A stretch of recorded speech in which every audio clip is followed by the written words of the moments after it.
Hello students, welcome to our YouTube channel Vijay sir NIS। Student, जैसे कि आपके exam चल रहे हैं, आप सब जानते हैं, और आपका पॉलिटिकल साइंस का एग्जाम भी आने वाला है। स्टूडेंट्स ज़्यादा टेंशन लेते हैं पॉलिटिकल साइंस के एग्जाम के लिए कि राजनीति विज्ञान का पेपर बहुत टफ आएगा। ऐसा कुछ नहीं है स्टूडेंट। अगर हम राजनीति विज्ञान को पॉइंट टू पॉइंट और उसके हर आंसर को बहुत ही तरीके से समझे तो हम अपने राजनीति विज्ञान का पेपर बहुत अच्छे से कर सकते हैं। सो स्टूडेंट्स, आज मैं आपको राजनीति विज्ञान के 5 क्वेश्चन एक्सप्लेन कर रही हूँ जो आपने अच्छे से सुनने भी हैं, समझने भी हैं, और नोट्स आपकी स्क्रीन पे भी होंगे। तो ये सब जानने के लिए और लेक्चर को समझने के लिए आपको सबसे पहले हमारा चैनल सब्सक्राइब करना होगा, जो है विजय सर NIS। आप इस चैनल को सब्सक्राइब करें और मैं जो भी समझा रही हूँ उसे समझ सकते हैं, लिख सकते हैं, और आप अपने नोट्स भी उतार सकते हैं मेरे साथ साथ। तो चलिए स्टूडेंट, सबसे पहले आज हम करते हैं राजनीति विज्ञान का सबसे पहला question, what is politics, explain it's nature. Political science से ही रिलेटेड आता है पॉलिटिक्स। व्हाट इज पॉलिटिक्स यानी कि राजनीति क्या है, और एक्सप्लेन इस नेचर, वो किस नेचर में हमारे भारत में, हमारे संविधान में, हमारे संघ में इस्तेमाल की जाती है। स्टूडेंट्स, मैं इसका आंसर आपको पॉइंट्स में बताऊंगी और वो पॉइंट्स आपकी स्क्रीन पे भी फॉलो होंगे। ठीक है स्टूडेंट्स, सबसे पहले इसमें ये आता है व्हाट इज पॉलिटिक्स। पॉलिटिक्स की डेफिनेशन हमें समझना बहुत जरूरी है। अगर हम पॉलिटिक्स साइंस के स्टूडेंट हैं, राजनीति विज्ञान के स्टूडेंट हैं, तो हम राजनीति के बारे में जानें। पॉलिटिकल साइंस यानी कि राजनीति, राज्य से जुड़ी वो नीतियां जो हमारे लिए, जो नागरिक के लिए। और अगर हम इन ब्रीफ में जानना चाहते हैं कि राजनीति विज्ञान क्या है, तो राजनीति विज्ञान क्या है? Politics refers to a activity associated with governments, decision making, distribution of power in a society. It involves resolving conflict, making public policies, and managing resources. Politics is a dynamic conflict based and related to authority and power. Politics यानी कि राजनीति, राजनीति governments, मेरी सरकार से related है। राजनीति वो है जिसमें मेरी जनता के लिए, नागरिकों के लिए डिसीजन लिए जाते हैं। पॉलिटिक्स वो है जो हमारी पब्लिक के लिए रिसोर्सेज मैनेज करती है। एक्चुअली अगर हम देखें तो व्हाट इज पॉलिटिक्स? पॉलिटिक्स शक्ति का केंद्र है, पावर का केंद्र है। मेरी राजनीति में पावर किस किस के पास है और मैं इसको किस तरह यूज कर सकती हूँ, और कौन कौन किस तरह से यूज कर सकते हैं, और इन सब में हमारे नागरिक, हमें इस राजनीति का क्या ज्ञान होता है, ये सब व्हाट इज द पॉलिटिक्स में आता है। और अगर हम इसका नेचर कहूँ तो राजनीति के बारे में ये नेचर है कि हमारा भारत और हमारा संविधान हमारी राजनीति पर डिपेंड है। हमारा भारत एक डेमोक्रेसी पर डिपेंड है। India is a democratic country, और डेमोक्रेटिक कंट्री में हमारे द्वारा चुने गए नेता ही राजनीति के दौरान अपना शासन करते हैं। तो स्टूडेंट्स, आई होप सो कि आपको ये चैप्टर समझ, ये क्वेश्चन समझ आ गया होगा। तो एक बार मैं और इन ब्रीफ बता दूं, what is politics. In English medium और हिंदी मीडियम दोनों स्टूडेंट्स के लिए हम ये चैनल लेकर आए हैं, और हमारे चैनल को आप सब्सक्राइब कर लें ताकि आप इस क्वेश्चन को रिवाइज कर सकें। तो व्हाट इज पॉलिटिक्स, इसको इंग्लिश मीडियम स्टूडेंट्स के लिए मैं एक बार और क्लैरिफाई कर देती हूँ। Politics refers to the activities associated with governments. ये हमारी सरकार के बारे में बताता है, ये हमारे निर्णयों के बारे में बताता है, और distribution of power and society, ये हमारी सोसाइटी में शक्ति का केंद्र, शक्ति का विभाजन, शक्ति का डिस्ट्रीब्यूशन किस तरह से होता है, ये बताता है। चलिए स्टूडेंट्स, आगे चलते हैं। Define state and explain it's elements. अगर मैं भारत में राजनीति की बात करती हूँ तो मैं राज्य से जुड़ी नीतियाँ, यानी कि राज्य के बारे में जानना हमारे लिए बहुत जरूरी है। और ये सबसे इंपॉर्टेंट क्वेश्चन आता है हमारी राजनीति में, डिफाइन स्टेट, यानी कि मेरा राज्य क्या है। एक्चुअली राज्य क्या है, मैं कहाँ रह रही हूँ, उस राज्य की लिमिटेशंस क्या हैं, उस राज्य के पास क्या पावर है, और वो नागरिकों के लिए क्या क्या कर सकता है। तो डिफाइन स्टेट में हम स्टेट के बारे में सारा डिफाइन करेंगे और उसके एलिमेंट्स भी बताएंगे, क्योंकि एक राज्य जब तक उसके एलिमेंट्स के बारे में हम नहीं बताते वो टॉपिक कंप्लीट नहीं होता। पॉलिटिकल साइंस के स्टूडेंट ध्यान से सुनिए। A state is a political organisation which solve an authority over a specific territory, यानी कि मेरी स्टेट, मेरा राज्य एक है जो एक लिमिट, एक टेरिटरी में है, जो हमारे लिए बनाया गया है, नागरिकों के लिए बनाया गया है। राज्य का मोटिव यही होता है कि उसमें रहने वाले नागरिकों के लिए उसके अधिकार, उसकी पॉलिसीज और उसके डेवलपमेंट की सारी नीतियां उसमें मेंशन हो। तो यहाँ पर मैं आपको टॉपिक में इसका आंसर बताती हूँ ताकि आप जल्दी से पढ़ लें और इसे समझ लें। अगर मैं डिफाइन स्टेट और एक्सप्लेन इन एलिमेंट्स का क्वेश्चन आता है तो सबसे पहले आप लिखेंगे इसकी डेफिनेशन जो मैंने अभी आपको बताई, और इसके 4 एलिमेंट्स। स्टूडेंट ध्यान रखिएगा, 4 एलिमेंट्स के बिना आपकी स्टेट की डेफिनेशन अधूरी है। तो सबसे पहले आपका आता है पॉपुलेशन, सेकंड आता है टेरिटरी, थर्ड आता है गवर्नमेंट, और 4 आता है सॉवरेनिटी। आपको 3 से 4 लाइनों में ये सारे पॉइंट एक्सप्लेन करते हैं। सबसे पहला आता है पॉपुलेशन। यस, अगर मैं स्टेट को डिफाइन कर रही हूँ, अगर मैं राज्य को बना रही हूँ, तो आपने सुना होगा कि कभी भी खाली जमीन को या खाली प्लॉट को मैं राज्य कभी नहीं कहूँगी। राज्य वो है जहाँ पे लोग रहते हैं, जहाँ पे सरकार है, जहाँ पर मेरे राज्य की एक टेरिटरी है। तो डिफाइन स्टेट करने के लिए पहला है पॉपुलेशन, तो राज्य वो है जहाँ पे लोग रहते हैं, टेरिटरी एक बाउंड्री है। अगर मैं भारत का मैप उठाती हूँ और अगर आप कहते हैं कि उड़ीसा कहाँ है या पंजाब कहाँ है, तो आप जल्दी से फिंगर रख के बताते हैं पंजाब ये रहा, दिल्ली ये रहा, उड़ीसा। बिकॉज ऑफ दिस मेरे भारत को टेरिटरीज में बांट दिया गया है, हर स्टेट की एक बाउंड्री दी गई है। उस बाउंड्री के अकॉर्डिंग मुझे पता है कि इस राज्य का शासन यहाँ तक है, यहाँ के लोगों को यहाँ तक सारी पॉलिसीज को मैनेज किया जाता है। तो टेरिटरी, एक स्टेट के लिए उसकी पॉपुलेशन बहुत जरूरी है, एक स्टेट के लिए उसकी टेरिटरी बहुत जरूरी है, और उस टेरिटरी में रहने वाले लोगों को कंट्रोल करने के लिए, लॉ को मैनेज करने के लिए गवर्नमेंट यानी कि सरकार बहुत जरूरी है। तो अगर मैं स्टेट को डिफाइन करती हूँ 4 भाग में, तो सरकार का बहुत अहम रोल होता है। अगर मैं राज्य में रह रही हूँ, राज्य की मुझे टेरिटरी भी पता लग गई है कि इतने एरिया में मेरा राज्य है और ये लॉ मुझे यहाँ तक फॉलो करने ही करने हैं, तो वहां पर मेरी गवर्नमेंट आती है जो उस लॉ को मैनेज करवाती है हमसे। तीसरा आता है सोवरेनिटी। यस, सोवरेनिटी का सीधा सीधा रिलेशन होता है पावर से। हर राज्य के पास पावर होती है, क्योंकि हर राज्य ये चाहता है कि उसके नागरिक डेवलपमेंट करे और राज्य का शासन भी अच्छा चले, लॉ और कानून को मानते हुए। तो इसलिए सॉवरेनिटी, राज्य के पास पावर भी होती है, जिसे हिंदी में बोलते हैं प्रभुसत्ता। राज्य के पास एक अपनी पावर होती है, राज्य के लोगों को संभालने के लिए, उसकी टेरिटरी को मैनेज करने के लिए, पॉलिसीज को चलाने के लिए और लॉ और ऑर्डर को कंट्रोल करने के लिए। तो इस तरह से हमने डिफाइन स्टेट और एक्सप्लेन इट्स एलिमेंट्स कर दिए हैं। चलिए स्टूडेंट आगे बढ़ते हैं। नेक्स्ट क्वेश्चन है आपका important, what is democracy, explain its features. ये एक ऐसा क्वेश्चन है जो हर राजनीति विज्ञान के स्टूडेंट को आना ही चाहिए। डेमोक्रेसी यानी कि लोकतंत्र। हमारा भारत, अगर स्टूडेंट्स मैं आपको बता दूं, India is a great democratic country.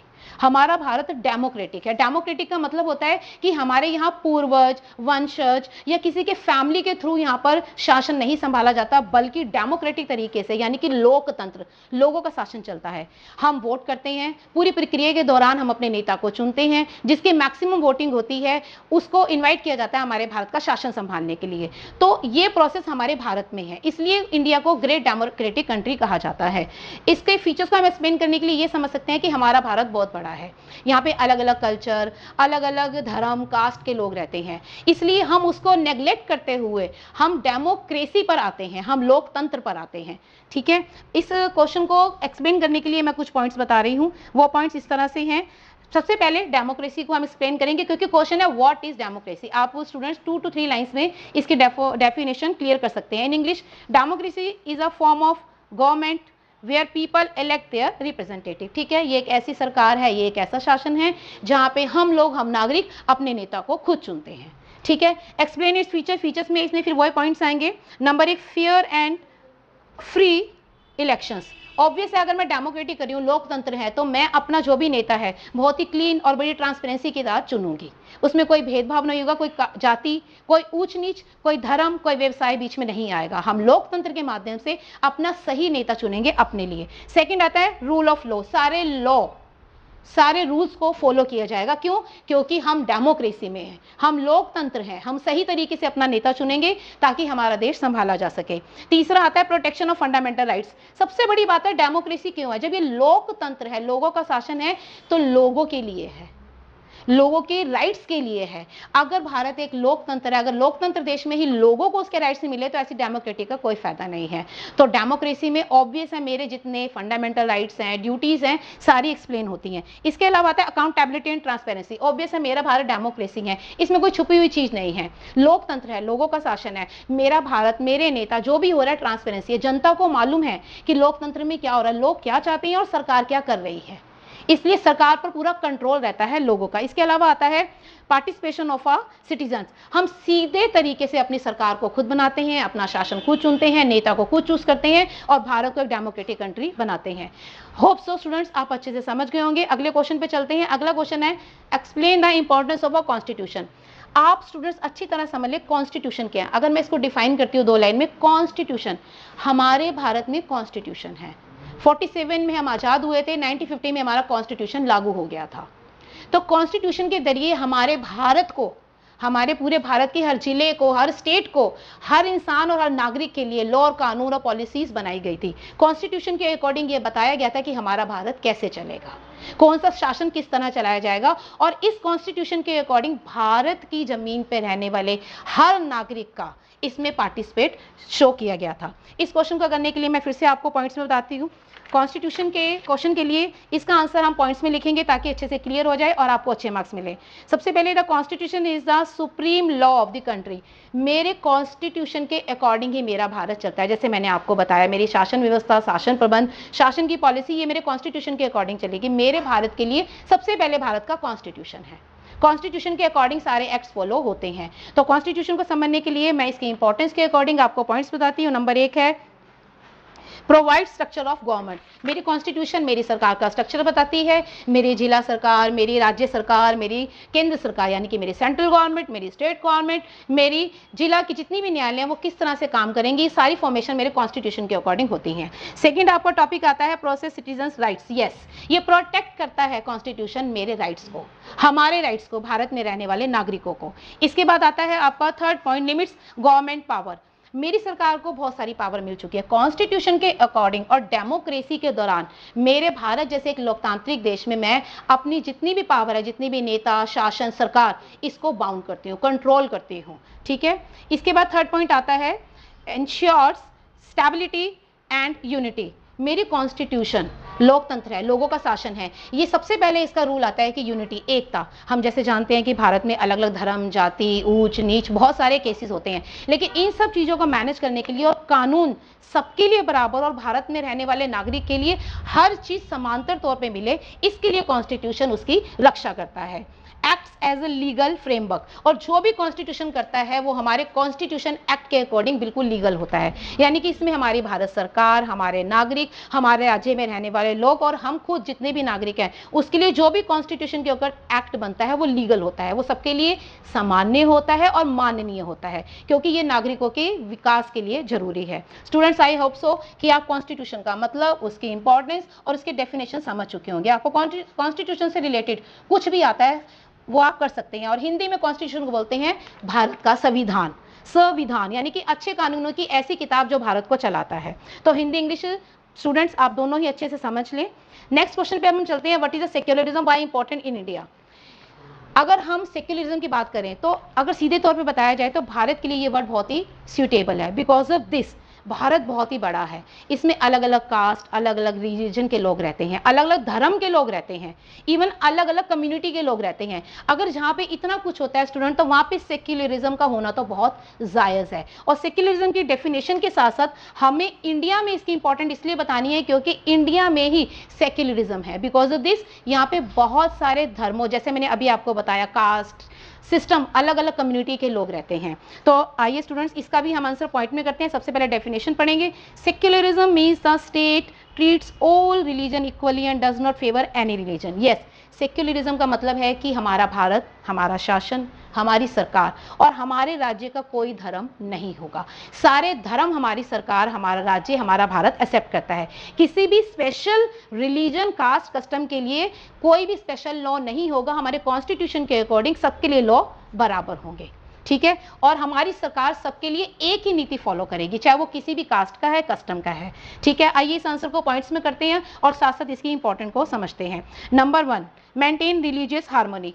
हमारे भारत में डिफरेंट रिलीजियस है, हमें सबका सम्मान करना है, हमें सबको आगे लेके आना है ताकि सभी नागरिक भारत में स्वतंत्र रूप से रिलीजियस फ्रीडम के साथ रह सके। इसके अलावा सेकेंड पॉइंट आता है प्रोटेक्ट मोमेंट्री राइट्स। हमारे जितने भी राइट्स हैं, हमारे जितने अधिकार हैं, कॉन्स्टिट्यूशन से हर नागरिक को बहुत सारे अधिकार मिले हुए हैं। सेक्युलरिज्म के अकॉर्डिंग हर कास्ट, कस्टम या रिलीजन किसी का भी नागरिक है उसको वो सारे राइट्स सेम मिलेंगे। यहाँ पे कोई भी डिस्क्रिमिनेशन नहीं होगा, भेदभाव नहीं होगा। लॉ और कॉन्स्टिट्यूशन के अकॉर्डिंग हर नागरिक को सारे के सारे राइट्स सेम मिलेंगे। अगला पॉइंट में आते हैं, प्रोमेंट्स यूनिटी इन डाइवर्सिटी। सेक्युलरिज्म के अकॉर्डिंग हम डाइवर्सिटी को समझते हैं। डाइवर्सिटी, सबसे पहले स्टूडेंट्स हम इस पॉइंट को क्लियर करते हैं।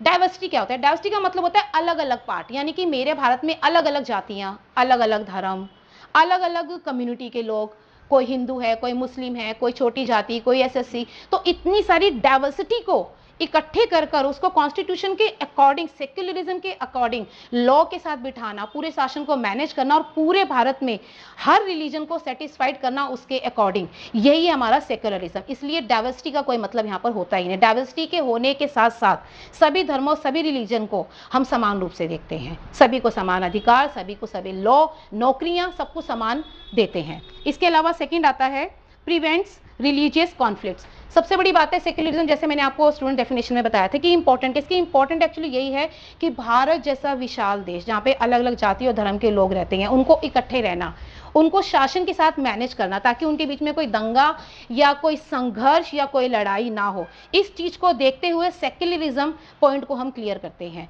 इसलिए कॉन्स्टिट्यूशन लॉ के अकॉर्डिंग भारत में किसी भी धर्म का है, किसी भी जात का है, उनके बीच होने वाले संघर्ष को कंट्रोल करने के लिए ही यहाँ पर इसकी इंपॉर्टेंस को मेंटेन किया गया है, क्योंकि भारत और भारत का संविधान हमारे भारत के हर नागरिक को, चाहे वो किसी भी धर्म जाति से रिलेटेड है, वो भारत के लिए समान है। उसको नौकरियां, उसको कानून, उसको सारे राइट्स बिना किसी डिस्क्रिमिनेशन के दिए जाता है। तो स्टूडेंट्स, आई होप सो कि आपको पॉलिटिकल साइंस के ये 5 क्वेश्चन बहुत अच्छे से, जो इंपॉर्टेंट हैं, जिससे रिलेटेड आपको 3 या 4 मार्क्स के क्वेश्चन आ ही सकते हैं, आपको ऑब्जेक्टिव टाइप क्वेश्चन आ सकते हैं, जिसके सही आंसर पे आपको सीधा 1 मार्क मिलता है।